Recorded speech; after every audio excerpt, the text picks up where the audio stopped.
Hi, Jim here. Today we're going to have a look at this combustible gas leak detector model PT-830S. It's distributed by a company called Toptes. They put out a wide variety of test equipment around combustibles, things like carbon monoxide detectors and combustible gas detectors and things like that. And so this is quite an elaborate model that we're looking at today. I received this unit through the Amazon Vine program for evaluation. Now, before I get into the box, I just want to mention that if you found this video to be helpful, please give it a thumbs up, or better yet, subscribe to my channel. I really do appreciate the questions and comments. The feedback helps me know where I can focus my efforts. Now let's get into the box. It's pretty straightforward, and like a lot of units lately, there's a hard case that's in the box, and so that makes it easier for rebranding, I guess, or repackaging. And we open up the hard case, and we see that there's a good solid foam surround. The sensor has kind of come out of there a little bit, which is a little unfortunate. It should fit there. You can see it's been kind of sitting against the foam there. And so in the package we have a standard USB-A to USB-C cable for charging. There is a manual, which seems on the surface to be pretty substantial, but it probably only has a few pages of English. So English runs up to page 18. So many other languages are in the manual, so this is meant to be sold in a lot of locations around the world. We'll have to maybe look at that later. And then the unit along with the gas detector inside the foam case. And of course, we really don't want this unit to be banged about. And the unit does have a very solid, substantial feel to it. This doesn't seem very flimsy. And if you've ever watched somebody from the gas utility come around to check to see whether there's a gas leak around your furnace, you've probably seen that they have a unit something like this, because gas will dissipate fairly quickly, and it's important to have a probe that can really get close to the location of the suspected leak.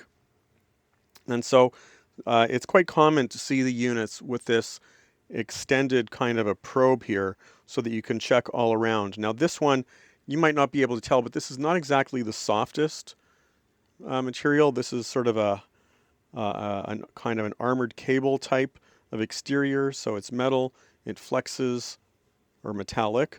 It flexes into position and it stays in that position. Might not be the easiest thing to maneuver around, but it will let you kind of put the sensor at a joint on some gas pipes while maintaining the unit, the readout, closer to your face so that you can see what's going on and what's being sensed. First thing that we're going to have to do with this unit that we always should do is recharge it. The charge port is at the bottom here. Of course, it's type C. Almost everything is these days. I'm just going to plug that in and charge it up before we put it through its paces for the first use. We can see that it's charging, and you might also notice that I'm using a different charging cable. The good news is that this is a USB-C to USB-C cable, so it's not using a USB-A. That's good news because a lot of devices that take that USB-A to USB-C cable will only charge off of a USB-A power adapter. So something that looks like that, because it doesn't understand how to do the power delivery handshake and negotiation. It's really nice to see that this unit does know how to do that negotiation, and it'll charge off of a proper USB-C power source. Battery is now fully charged, we can unplug from the charger, close up the bottom. We are ready to turn it on for the first time. So let's do that. And what you'll see at the beginning is that the unit's going to run through a variety of self-test features. So let's pay attention to the screen.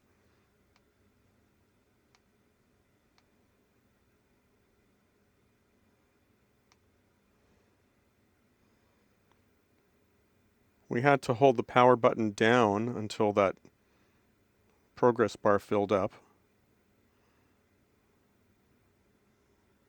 But once it did fill,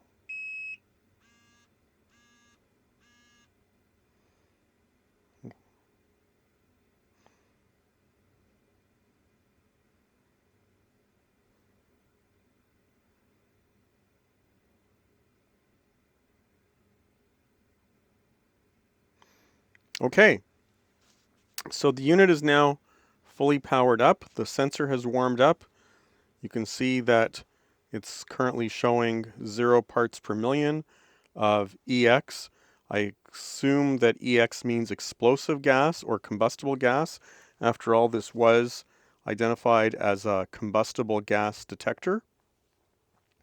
And the way that the manual is written, this also accounts for a somewhat different type of unit where instead of an explosive gas, we have, for example, something like oxygen, which is, a catalyst for combustion, but the oxygen, the sense of oxygen is the reverse of explosive gas. And so with oxygen, we're concerned about lower concentrations of oxygen because that might cause us to pass out without enough oxygen to breathe. Whereas with explosive gases, we're interested in high concentrations. Now, let's go through some of the features here. So we've got 5 buttons here on the front panel. And one of the buttons is the power button. And of course, if we hold that long enough, it'll power the unit off. So we don't want to do that. There's another button here for a light. And so I don't have to hold that very long. So just a quick press on that button turns the light on and off. Now, the main display, and we'll see this in operation in a while, but the main display has what's called a donut chart where the donut kind of fills up between 0 and 10,000 parts per million of combustible gases. But it also has sort of a tracking display, and that can be activated through either of the left or right keys. And so if I press the button here to the left or right, you can see that now this is a tracking chart, and this will show over time the tracking level of the combustible gas or the explosive gas. And then pressing one of those buttons again will return back to what's called the donut chart. And so those buttons, either of them will do the same thing. A couple of other things to notice on the display, just before we go too far, is that the date and the time is shown up here. You can read that. Then we have an indicator for the vibration sensor, the audible alarm, and the battery level. And so that's a pretty simple display. We can tell that the light is working because the light flashes regularly. Of course, the light alarms here are on the side.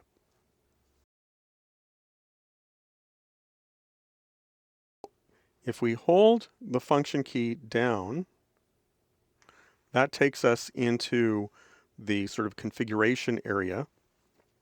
And we have a few event options here. There are event records, we'll have a look in a minute, alarm settings, calibration, system settings, advanced menu, and unit information. And the arrow keys just serve to move forward through the settings.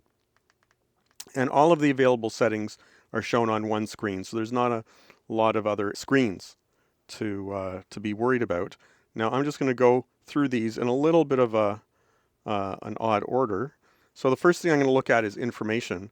In the information page, we can see a variety of values that are provided about the unit. So the name of the unit, there's a field here for the serial number and it's all blanked out, but I can't see a way to be able to set the serial number.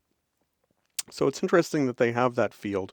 I wonder if I can find some other information on the net or something like that in order to be able to set that serial number. And if I can, I'll indicate that in the video notes underneath in the comments. There's a software version here that's shown, a hardware version that's shown, the build, and so I'm assuming that that's probably when the software was created. Not clear, maybe that's when the hardware was assembled. So that's earlier this year.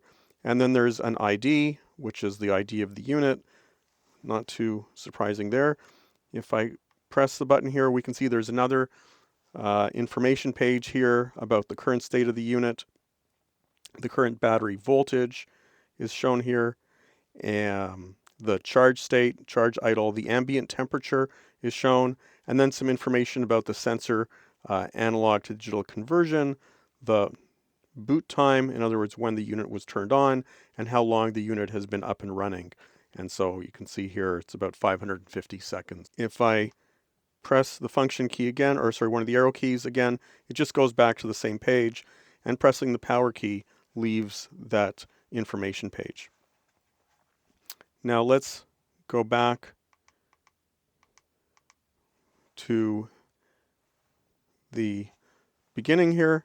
So event records, when alarms occur, they will be in this section. So let's just go in here. We can see we can have alarm records, failure records, calibration records, and so-called system records.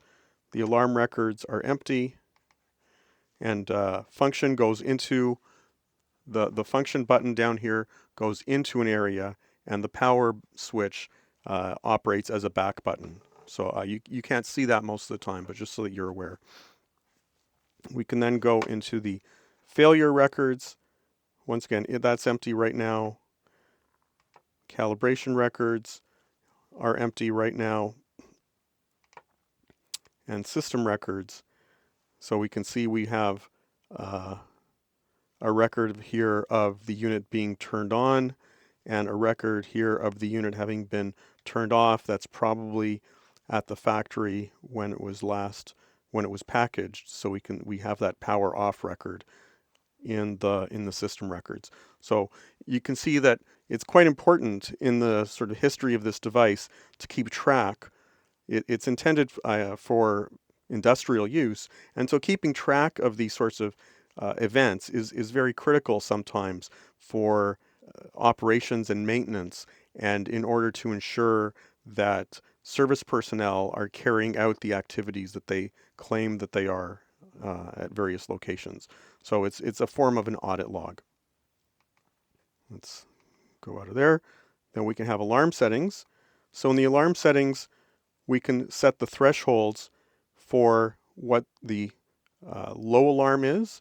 So the low alarm threshold here, as you can see, I hope, is set to 500 parts per million. And so that goes from, anything below 500 is considered to be green. And then anything above 500 is into the so-called yellow setting, the medium setting. And then the high alarm setting is 2000. So anything above 2000 goes into red. And the alert levels become more, let's say, animated and more intense as we cross these different thresholds. Now, backlash that you see here is an interesting feature. It's designed to eliminate sort of annoyances around the alarms. And so sometimes you can be operating in an environment where the unit is crossing a threshold, and so it's going from, let's say 480 to 502, and then back down to 490, and then 505. And so when you're switching back and forth across the alarm thresholds, whether it's for the low alarm or high, you don't want to get into a situation where a small drop from 502, which is at that threshold, to to 480, you don't want that to necessarily turn the alarm off because you've crossed the threshold, you probably care about that. And so the backlash feature says if, right now it's set to 0, but suppose we set the backlash here to something like 25. That would say that if the threshold goes above 500, so that will trigger the alarm, and then if it drops down a little, so let's say we're to drop down to 490, that won't turn off the alarm. The alarm will keep sounding until the sensor detects a reading that is lower than the alarm level, in this case the low setting, minus the backlash. So the alarm will keep sounding until the level drops below 475 in my example. So it has to cross the threshold first, but then it won't turn off until it falls far enough down to whatever the value is of the backlash. So that's a really neat feature to have in a unit like this. And so it can prevent sort of missing something or having the alarm inadvertently turn off at a undesirable time when you are in a kind of a dangerous setting. Pressing the funk key on any one of these, so I mean we can move around to them, but pressing the funk key on any one of these will take us into an entry screen. And so we can adjust the value here, and of course we use the arrow keys to move back and forth to the settings here. And the power switch goes back. So now I am going to set the backlash value to 25 to illustrate later on how that operates. So we'll press that. First thing I'm going to do is erase that 0, and then 2,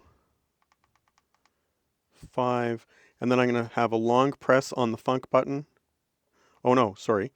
It should be obvious. I enter on the check mark to accept the value.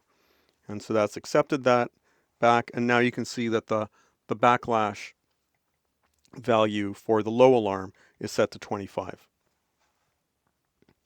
Let's go back up here. So that's adjustment of the alarm settings.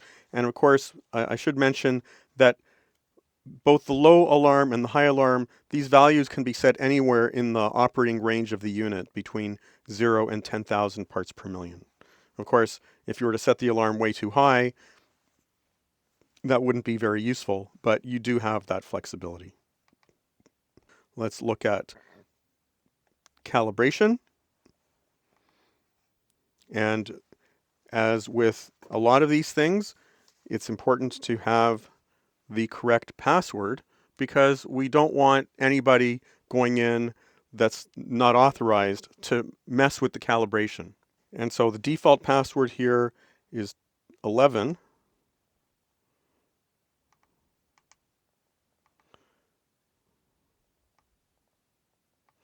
And so that takes us into the calibration zone. And of course, doing a 0 calibration isn't too risky because we could go outside. But calibrating a specific set value would be tricky because we would have to have something that could provide a specific value. So, I mean, we could change the value from something other than 5,000, but we would have to have something that can generate a very specific unknown amount of those calibration gases. And so I'm not going to do anything to change that calibration because it's come calibrated from the factory and I don't have any way to verify any other sort of value of these gases. So I'm just going to press the power button to go back and leave this area. Okay, so that was calibration. Now system settings. So we can set here the date and time. That's all not very interesting. We can set the display values. So, that allows us to change the screen brightness, the sleep period, how much it should sleep, the sleep time, and the auto power off time. So settings there that might be useful. Then notifications. We can turn on or off the different types of alarms. So the what's called the light alarm, and so that's the lights on the side and the top that will flash to indicate an alarm situation. There's a vibration So a little vibration motor is in the unit and a buzzer, so we can turn all of those alarms on or off selectively. Language, so we can choose between Chinese and English. It's a little interesting because the manual has several other languages, but the only ones that are available are Chinese and English here. And then we could perform a factory reset on the unit if we've made some egregious kind of mistake and messed up the settings.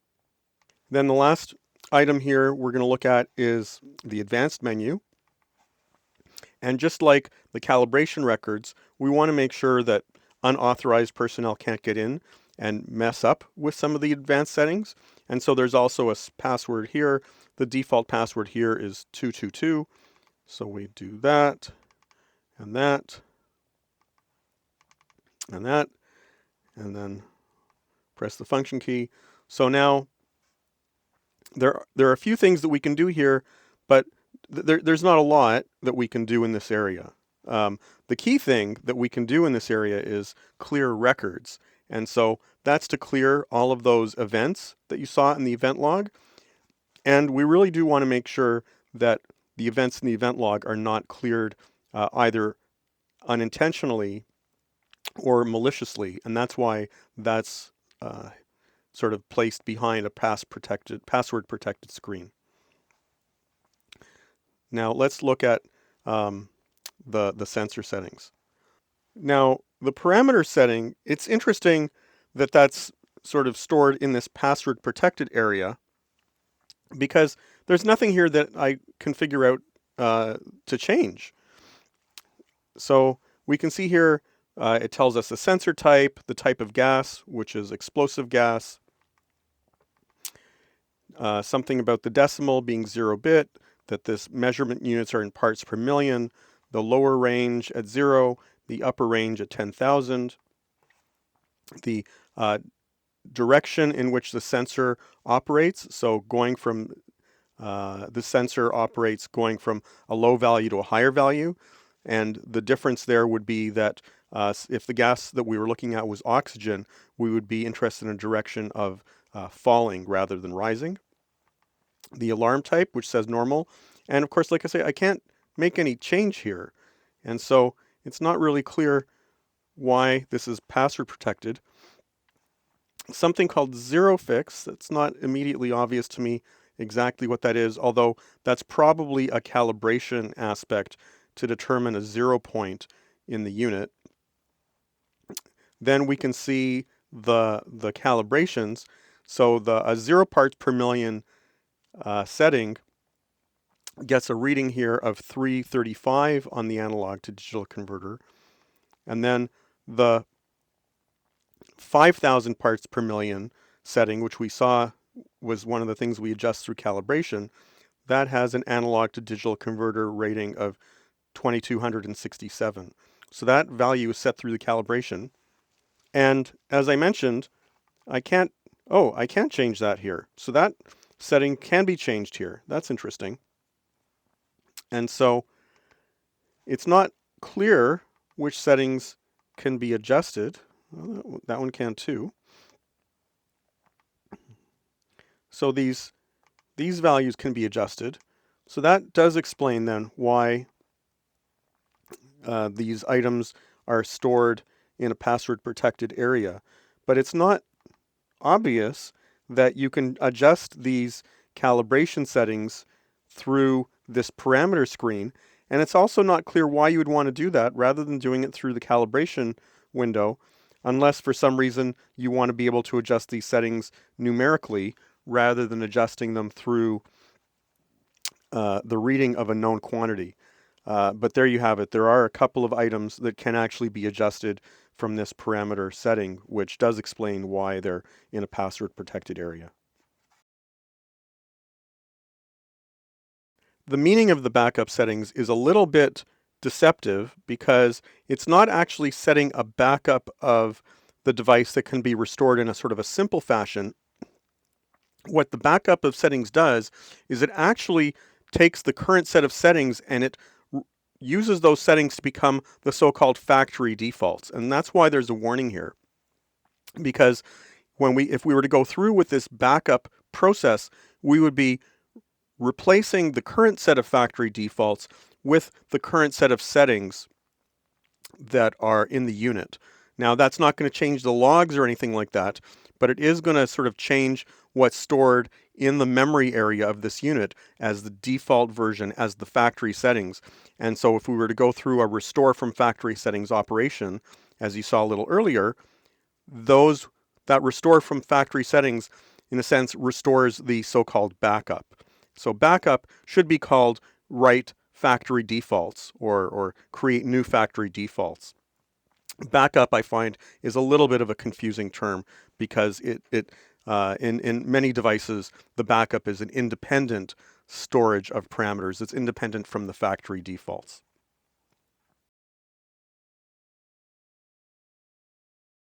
Now I've zoomed out so that we have a larger visual area to work with, so we can see both the device and the sensor. The instructions, the manual says that we can test the operation of the sensor with combustible gas that comes out of a lighter, and we're not supposed to light the flame because that'll burn up the gas. We want to detect the gas before it combusts.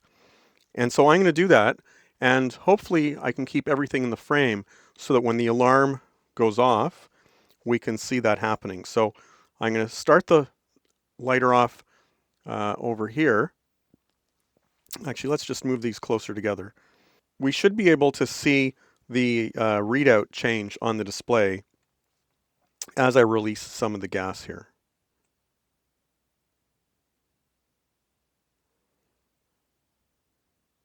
Okay, well, I can smell it.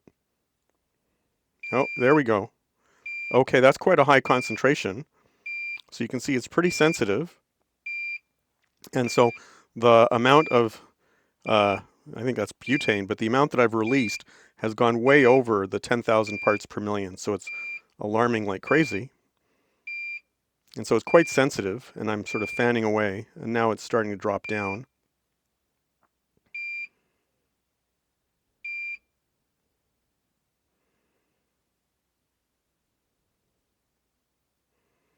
And so we can see that. Now, while that's dropping down, let's go to the other display.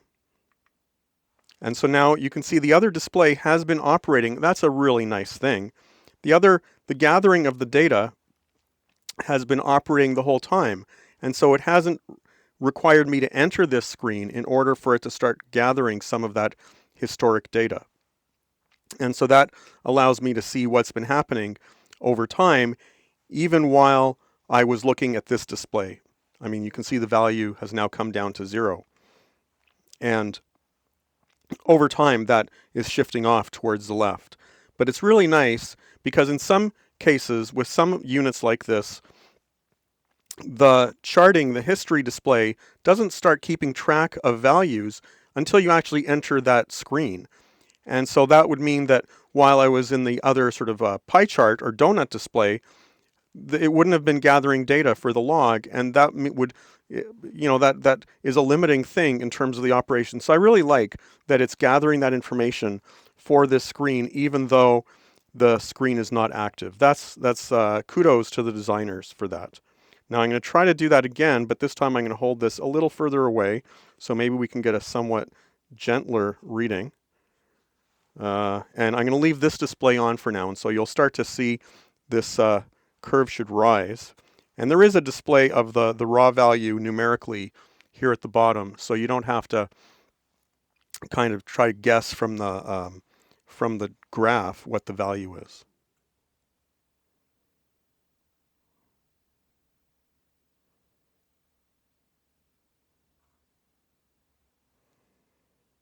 Okay, so I can smell the gas, but it's a little bit slow to react. It could be the direction of the sensor. Okay, see, now that's...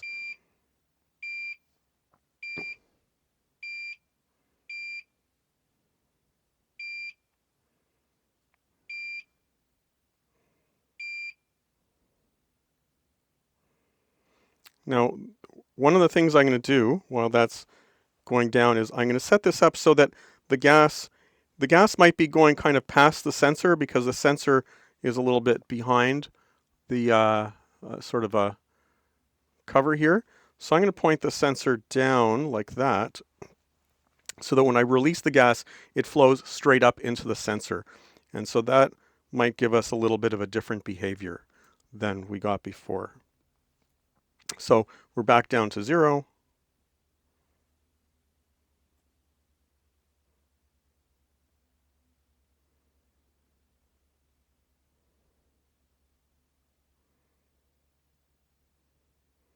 I've released some gas. I'm not triggering yet.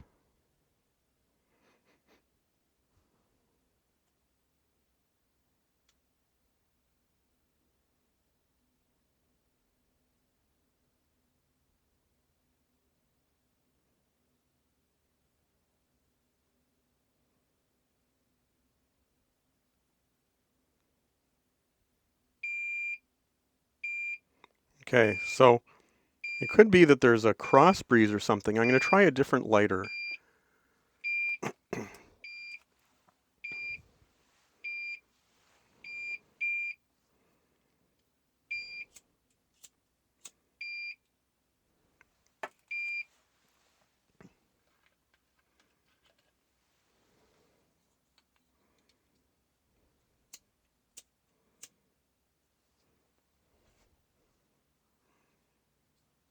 So I'm going to try now with this lighter. I guess I don't have a lot of, maybe that lighter might not be operating all that well in terms of gas release.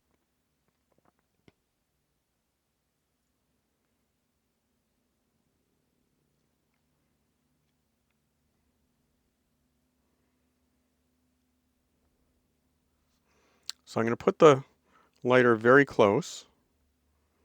You can see that. So the gas there, it's been released, setting the alarm. It's at 10,000, very high. And of course now the gas is trapped in there. It's going to take a moment for the gas to clear out.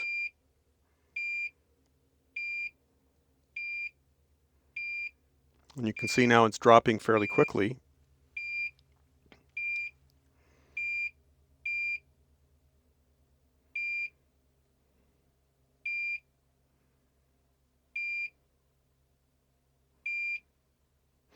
And so you can see that it's got a lot of sensitivity, but it does seem to be taking a while to react, to notice the gas being detected. And like I say, that could be, even though I'm in an enclosed space and there shouldn't be a lot of airflow, it could be that there's some airflow here dragging the gas away from the sensor. I'm going to give it a try with the lighter above the sensor. We'll see how that does. We'll see, because that could be that we'll turn it up this way.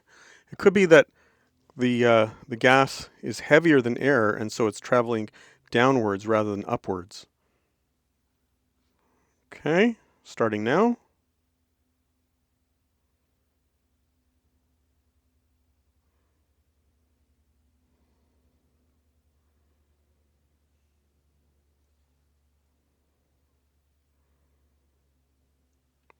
Okay, that seems unlikely.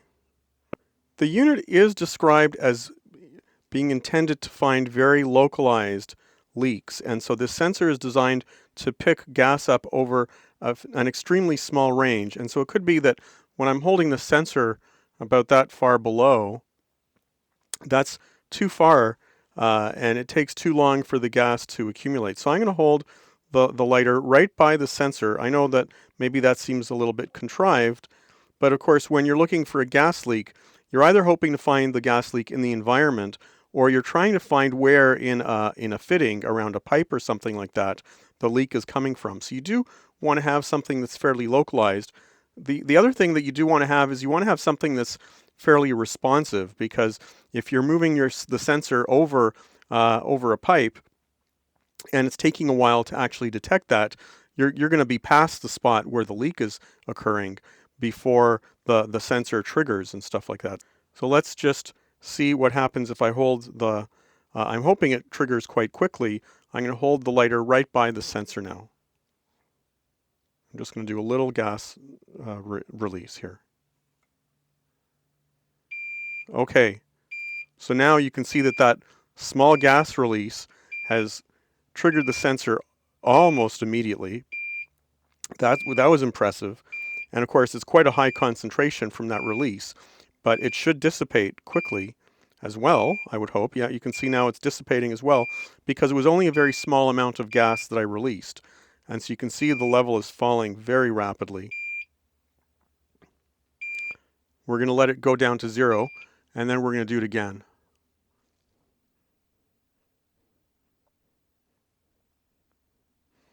Okay, so it's back down to 0. And I'm going to do a very quick this time, and I'm going to hold this so it's very visible. Last time, I probably kept the button on the lighter down for about a second. I'm just going to do a quick, 1 or 2/10 of a second release of some gas now. But it is, as I said, very close to the sensor.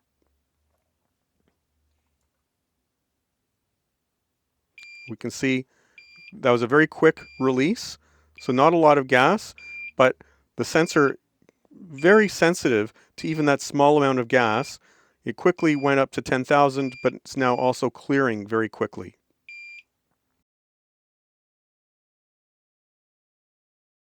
In summary, I think I can say that the unit works very, very well when being used for the function that it's designed for. And the function it's designed for is to detect very localized leaks. The gas might be emerging from a fitting, like the gas pipes, the gas lines that are coming into your home.